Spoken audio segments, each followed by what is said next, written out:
La imposible transubstanciación y presencia de Jesucristo en Eucaristías y misas, según los textos neotestamentarios.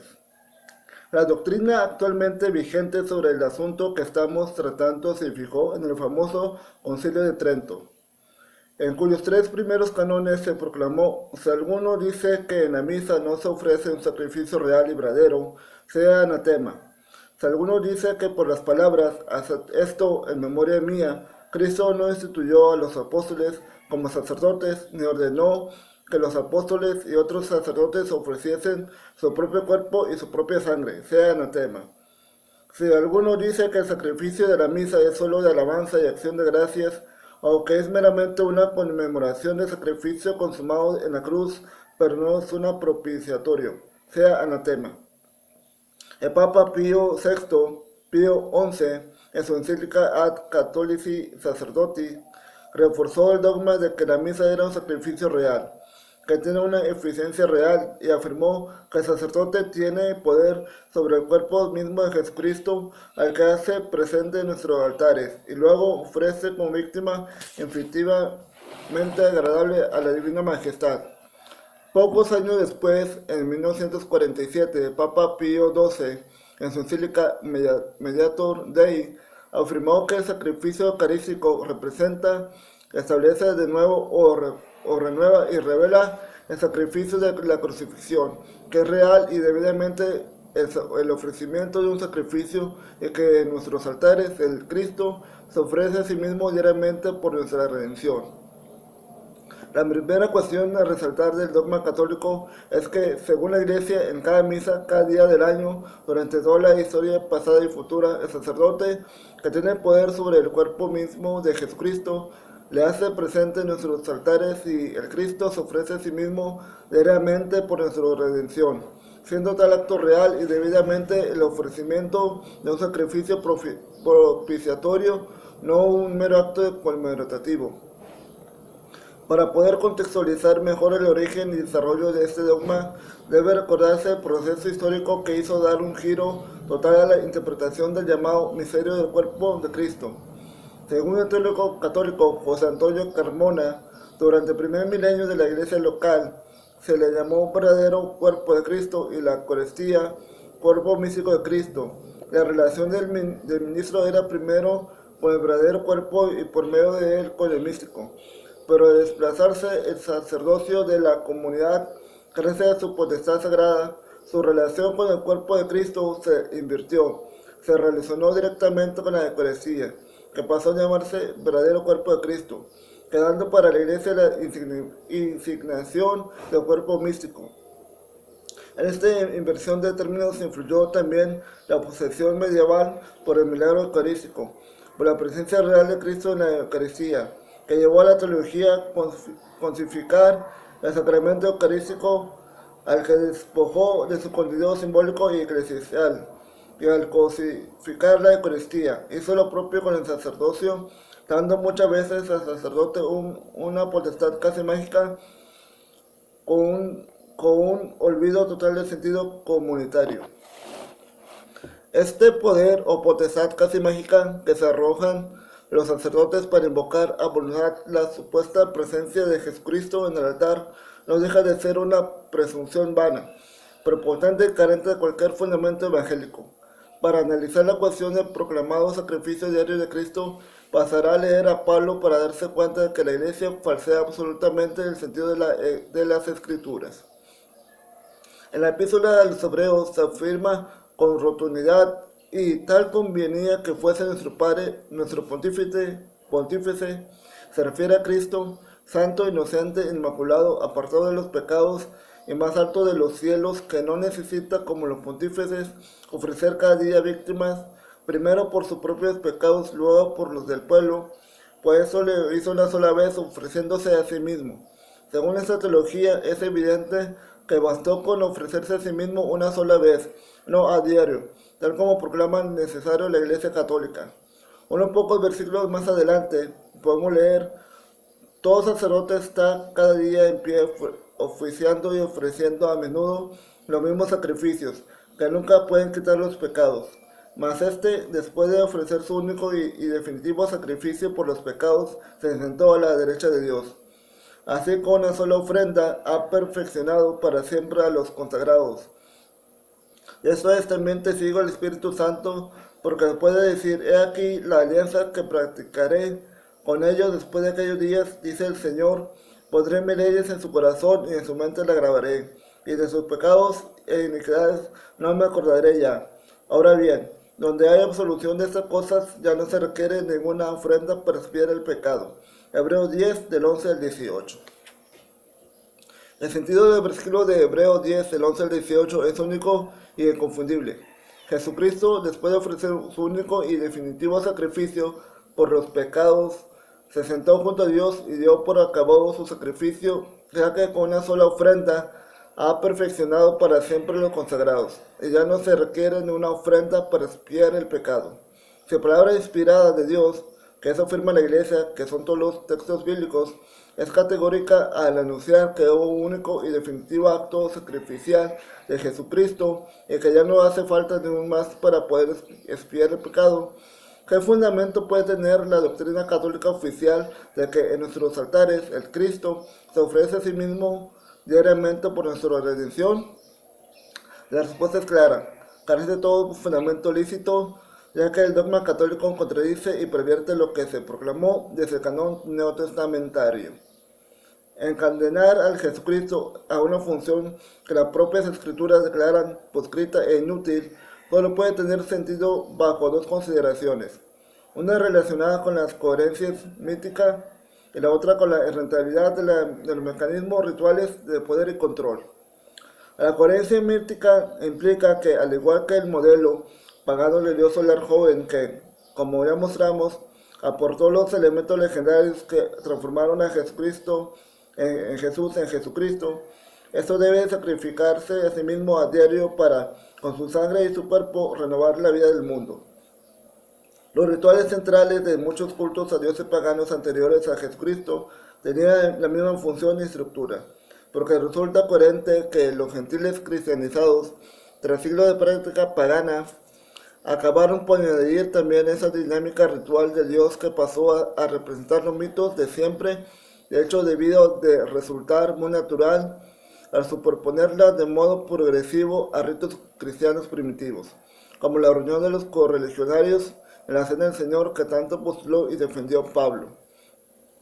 La búsqueda de la máxima rentabilidad de los mecanismos rituales de poder y control social, primordial en cualquier estructura religiosa, encontró sin duda un eficaz instrumento cuando la Iglesia Católica medieval elaboró la doctrina de la transubstanciación, ya que presentarse ante la masa de creyentes ignorantes congregados en los templos como capaz de convocar a voluntad la presencia material de la sustancia del Hijo de Dios, puso en manos de los sacerdotes un poder tan fascinante como rentable económicamente.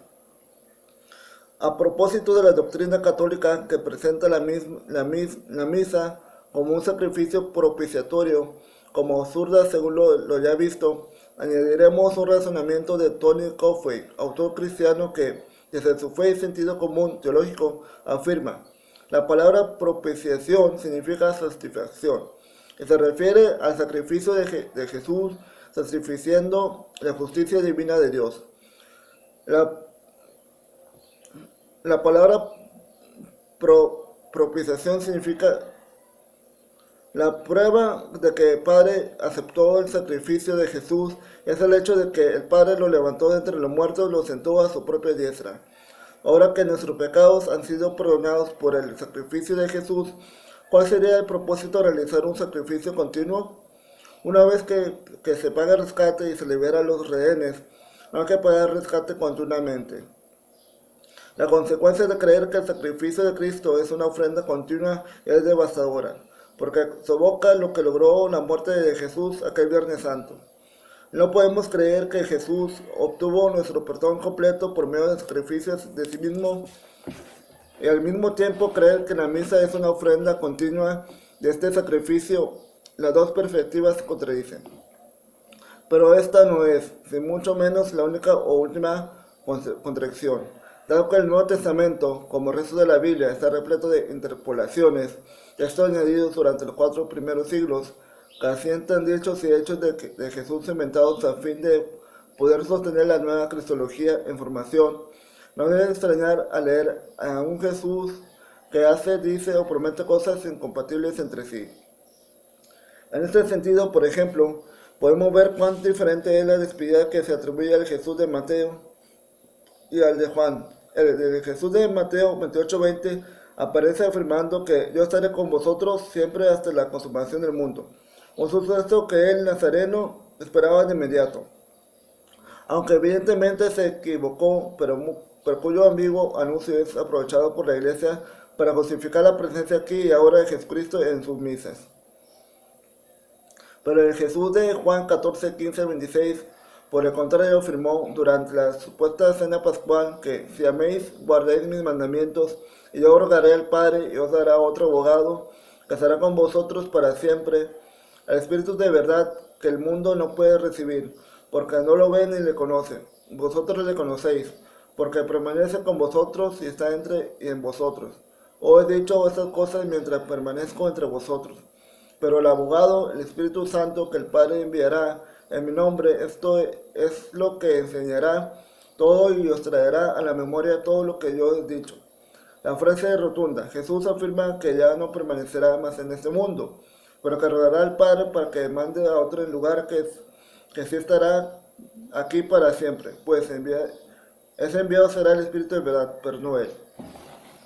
Y para que no se quede duda alguna a este respecto, el Jesús de Juan, en unos versículos posteriores, proclama con fuerza, pero os digo la verdad, os enviaré que yo me vaya, porque si no me fuese el abogado no vendrá a vosotros, pero si me fuere os lo enviaré.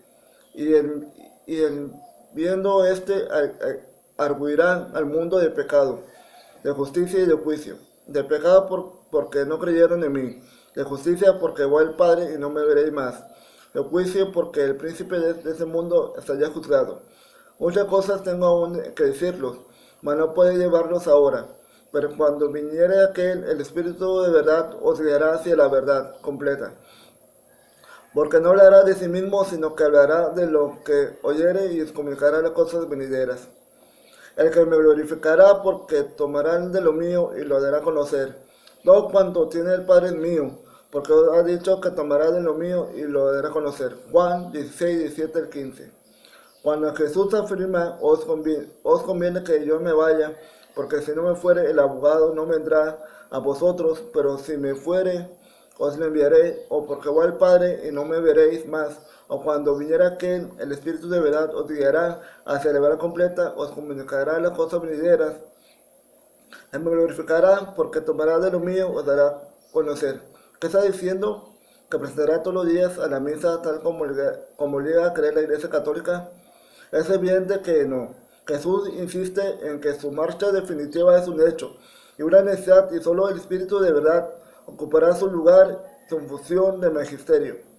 ¿Podría alguien contarnos cómo demonios Amarlio de Metz y Pascasio Radberto, los autores de la doctrina católica de la transmutación del siglo IX, pudieron convencer a Jesús para que se dirigiera totalmente, desautorizando a Juan, y aceptara comparecer físicamente en cada una de las Eucaristías del mundo? La única posibilidad neotestamentaria que se nos ocurre para que Jesús pueda estar físicamente en la misa sería que la Iglesia Católica declarara el Evangelio de Juan como solamente falso, pero entonces se desmontarían todos los dogmas construidos sobre este muy peculiar Evangelio del apóstol Juan, que como ya sabemos no fue escrito por él. Jesús no era sacerdote y no pertenecía a la tribu de Leví, sostiene el chudo desde un planteo teológico católico cristiano. Al contrario, se puso a culto en el templo y a la clase sacerdotal que existía en su época, hasta el día de su muerte. Según sufrimientos y su muerte ignominiosa, parece ser en un principio un completo fracaso en lugar de la proclamación del futuro reino de Dios. Pero al luz de la Pascua, sus seguidores, como probablemente Jesús mismo, llegaron a hablar de su muerte como una donación de sí mismo, ofreciendo por la multitud. Ese sacrificio es aceptado por Dios, Su resurrección proclamó el final de cualquier servicio sacrificial posterior. Cuando las asambleas de la iglesia primitiva se celebraba la comida eucarística, se conmemoraba el sacrificio de Jesús como la mediación de la salvación escatológica. Jesús mismo es el mediador entre Dios y la comunidad. La carta de los Hebreos, prosigue Schorius, contiene una descripción detallada sobre la mediación única de Jesús y declara que el sacerdocio de servicio al templo es perpetuo y ha sido superado a causa de ese acto supremo, sacrificial de Jesucristo, porque Jesús es el único sacerdote, el que se ofrece y es ofrecido al tiempo, la instancia entre Dios y el hombre, entre lo sagrado y lo profano. Es acortada estrictamente a pesar del pecado. Hebreos 10:19, Romanos 3:25. Ya no es necesaria la mediación para llegar a Dios. A la iglesia, por lo tanto, como un cuerpo de Cristo, se le puede llamar desde entonces pueblo sacerdotal. 1 Pedro 2:1-10, Apocalipsis 1:6. La palabra griega para sacerdote es archihieros. Ese término fue reservado de forma consecuente en el Nuevo Testamento al mismo Jesús a la comunidad cristiana entera. Demasiadas cosas fundamentales carecen de sentido en una religión como la católica, en la que, tal como ya hemos mostrado, sus propias escrituras evidencian que Jesús no fundó la iglesia y prohibió expresamente el clero profesional, que las iglesias no son la casa de Dios y que Jesucristo ni puede hacerse presente en la Eucaristía ni tiene nada que ver con la misa. De hecho, si tomamos a pie de la letra lo que los textos neotestamentarios afirman que dijo Jesús, hasta nos resultará imposible encontrar a un solo creyente verdadero entrar en toda la cristianidad. El Jesús que se apareció a los 11, según el relato de Marcos 16, 15, 18, dio esa clave tan fundamental como olvidada. Y le dijo, id por todo el mundo y predicar el evangelio a toda criatura. El que creyere y fuere bautizado se salvará, mas el que no creyere se condenará. A los que creyeren les acompañarán estas señales. En mi nombre echarán los demonios, hablarán lenguas nuevas, tomarán a las manos serpientes, y si vivieran ponzoña, no les dañarán. Pondrán las manos sobre los enfermos, y estos encontrarán bien. ¿Existe algún papa, obispo, sacerdote o simple creyente que sea capaz de demostrar positivamente la señal que debe acompañar al creyente de Jesús, según lo definió él mismo? ¿Puede alguno de ellos expulsar demonios, hablar lenguas que no ha estudiado, coger con sus manos una cobra o una simple víbora, beberse un sorbito de cianuro potásico, curar un cáncer o una vulgar migraña por imposición de manos? ¿Será que no existe actualmente ni un solo creyente de Jesús de los Evangelios? Quienes se amparan en las Sagradas Escrituras para justificar sus intereses de poder y control social no tienen excusa alguna para tomar en sentido literal los versículos que favorecen en sus intentiosas y olvidar o interpretar en sentido figurado decenas de otros textos que, como este, les dejan en evidencia. Si Jesús entrase en una iglesia católica, quizás no tendría suficiente con el látigo que se vio forzado a emplear, según el pasaje de Juan 2:15, para expulsar a todos los mercaderes del templo.